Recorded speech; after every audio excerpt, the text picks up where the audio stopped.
नमस्कार स्टूडेंट्स। आज का अपना टॉपिक है विनियोग, इन्वेस्टमेंट, निवेश। निवेश किसे कहते हैं? तो पूंजी के स्टॉक में वृद्धि को सामान्यतः निवेश कहा जाता है। इस संबंध में प्रोफेसर क्राउथर ने एक परिभाषा दी। उन्होंने बताया कि विनियोग आय का वह भाग है जो पूंजीगत वस्तुओं पर व्यय किया जाता है। किन पर व्यय किया जाता है? पूंजीगत वस्तुओं पर व्यय किया जाता है। दूसरे शब्दों में हम इस प्रकार कह सकते हैं कि उत्पादित आय का वह भाग जो उपभोग पर व्यय नहीं किया जाकर, कंजप्शन नहीं किया जाकर, पूंजीगत या पूंजी स्टॉक में वृद्धि के लिए काम में लिया जाता है, उसे निवेश कहा जाता है। यानी उपभोग पर जो आय का अपना आय का जो भाग उपभोग पर व्यय नहीं किया जाता है और पूंजी के स्टॉक में वृद्धि के लिए काम में लिया जाता है, पूंजी में बढ़ोतरी के लिए काम में लिया जाता है, उसे निवेश कहा जाता है। अगर हम टू सेक्टर इकोनॉमी, द्वि क्षेत्रीय अर्थव्यवस्था में देखें तो y बराबर C प्लस आई। y का मतलब आय, C का मतलब उपभोग, इसका I का मतलब निवेश।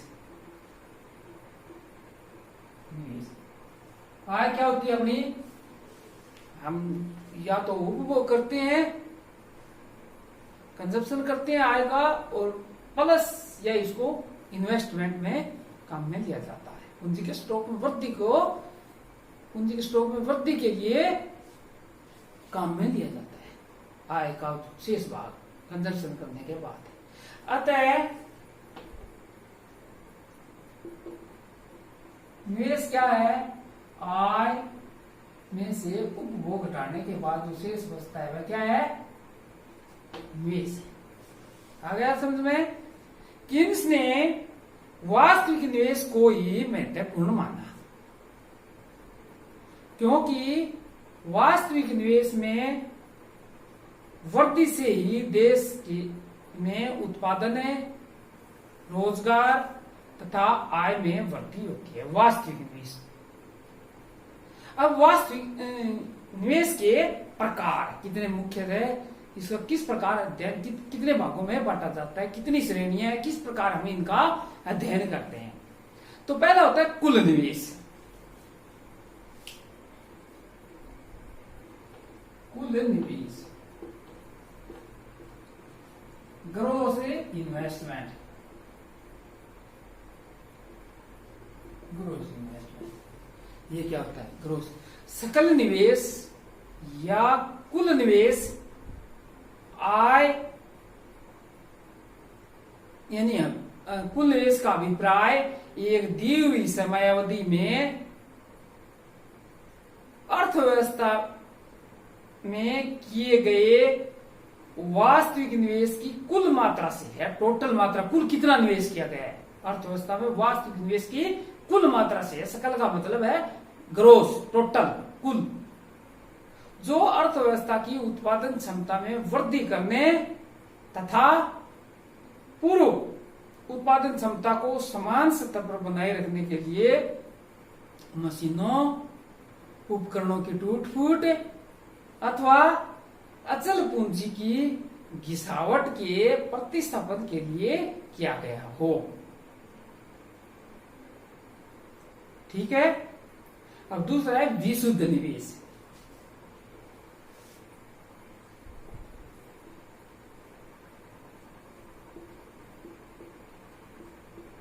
Net investment. विशुद्ध निवेश का अभिप्राय कुल वास्तविक निवेश के उस भाग से है, यानी कुल वास्तविक निवेश के उस भाग से है जो अर्थव्यवस्था की विद्यमान उत्पादन क्षमता में शुद्ध वृद्धि करता हो। अर्थात यह समाज के विद्यमान पूंजी के स्टॉक में वृद्धि का सूचक है। ये तो हुआ शुद्ध निवेश और कुल निवेश। अब इसके बाद है स्वायत्त निवेश। स्वायत्त निवेश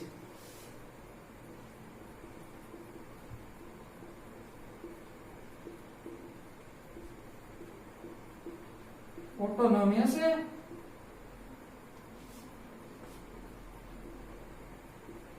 इन्वेस्टमेंट। ऑटोनोमस इन्वेस्टमेंट ये क्या होता है? स्वायत्त निवेश का अभिप्राय उस पूंजीगत व्यय से है जो प्रत्यक्ष रूप से समग्र मांग में होने वाले परिवर्तनों अथवा यानी समग्र मांग में होने वाले परिवर्तनों अथवा आय में होने वाले परिवर्तनों से प्रभावित नहीं होता। आय में होने वाले परिवर्तनों से प्रभावित नहीं होता। स्वायत्त निवेश को प्रभावित करने वाले तत्व कौन कौन से होते हैं? जनसंख्या में वृद्धि, शुद्ध अंतर्राष्ट्रीय एवं राष्ट्रीय राजनीति के परिस्थितियां, युद्ध, नवीन आविष्कार, अंतर्राष्ट्रीय व्यापार, श्रमिक आंदोलन, ये क्या है? स्वायत्त निवेश को प्रभावित करने वाले तत्व है। श्रमिक आंदोलन तथा दीर्घकालीन संभावनाएं आदि ये हो सकते हैं। स्वायत्त निवेश को प्रभावित करने वाले तत्व है, यह कारक है। स्वायत्त निवेश के कतिपय उदाहरण कौन कौन से हैं? जैसे सड़कें, नहरें, सड़कों, नहरों तथा आधारभूत संरचना का निर्माण, इंफ्रास्ट्रक्चर का निर्माण, जन कल्याण हेतु स्कूल, अस्पताल एवं जनोपयोगी भवनों का निर्माण आदि पर निवेश करना शामिल है। ये निवेश स्वायत्त निवेश के अंतर्गत शामिल किए जाते हैं। स्वायत्त निवेश आय निरपेक्ष होता है। स्वायत्त निवेश इनकम इनइलास्टिक होता है। इनकम इनइलास्टिक, जैसे रेखा चित्र के माध्यम से हमें इसको समझ सकते हैं। स्वायत्त निवेश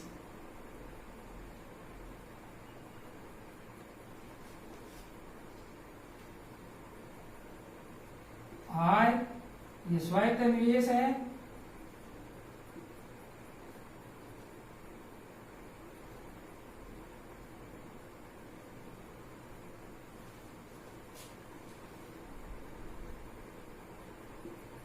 ये निवेश, अगर निवेश में वृद्धि की जाती है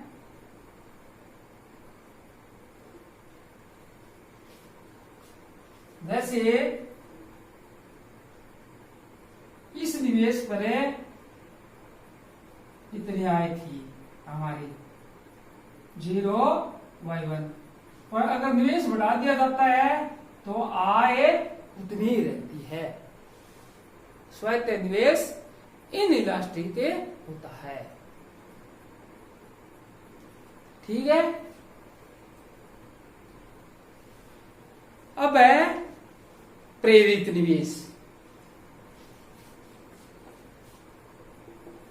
प्रेरित निवेश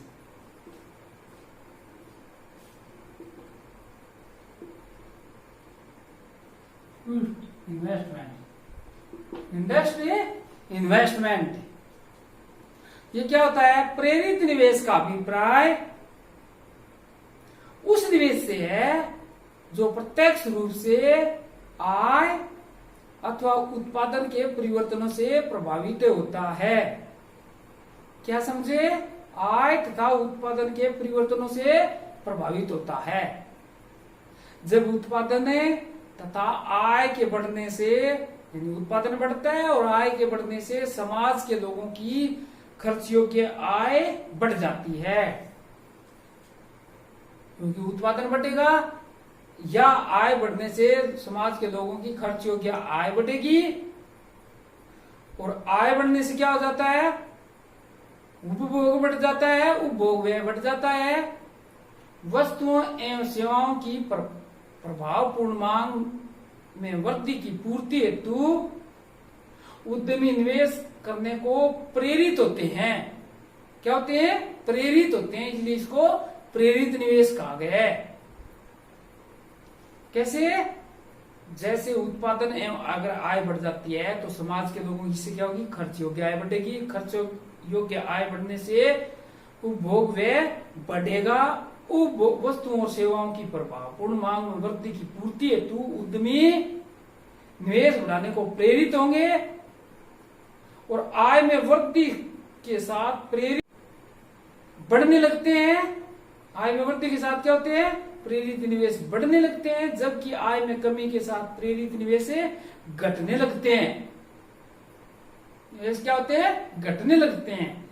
दूसरे शब्दों में यह कहा जा सकता है कि जो निवेश आय सापेक्ष इनकम इलास्टिक होते हैं और स्वायत्त निवेश इनकम इनइलास्टिक होते हैं, ये इलास्टिक होते हैं, उन्हें प्रेरित निवेश कहा जाता है। जो निवेश आय सापेक्ष या इनकम इलास्टिक होते हैं उन्हें प्रेरित निवेश कहा जाता है। त्वरित की धारणा प्रेरित निवेश पर आधारित है।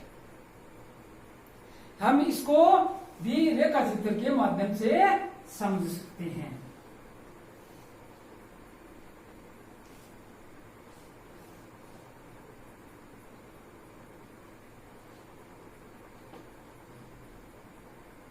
प्रेरित निवेश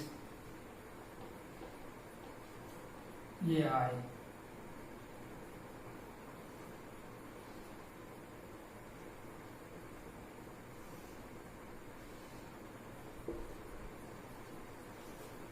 Y1 है और ये Y2।